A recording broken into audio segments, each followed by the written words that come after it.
Hi, I'm Mick Foley. I'm best known as a professional wrestler, but have written 10 books. I've written 2 novels, 4 memoirs, and 4 children's books. I think that adds up to 10. Yeah, so I am a wrestler / author. I was originally inspired to write because someone else was doing my book for me. Now, if you do that in school, it's known as cheating. But in the world of autobiographies, very seldom does the performer, whether they be an actor, an athlete, an entertainer, do they usually write their own story. But I felt like I could do a better job than this writer was doing, at least on my story. And so I started telling my story from my point of view. And sometimes I think you find you don't know what your skills are or where your talents lie unless you try different things. And it turned out that I had kind of a natural way of telling stories that people enjoyed, and so I pursued that through other avenues such as novels and children's books. So I think a good story, from my perspective, there's all different types of storytellers.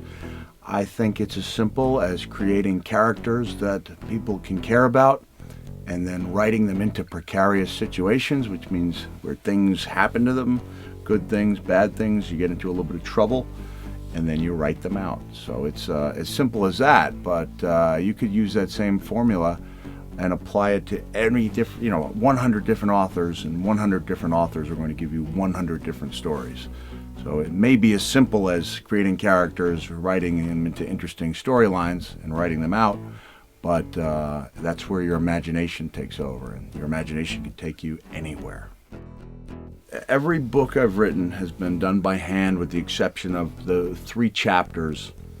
Some people copy and paste, everyone copies and pastes. I literally was cutting and taping. I would cut and tape and draw arrows, and that was the way that I connected. So every author has to find what works for them, and I think far more authors than I originally believed do original manuscripts with a pen and a paper because they feel like they have a better connection that way.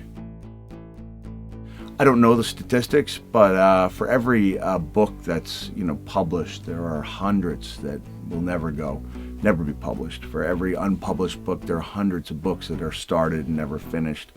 And for every book that's started and never finished, there are hundreds that are thought about. So the chances of a book actually being financially successful are really, really slim. And so finances behind them should never be the inspiration for writing.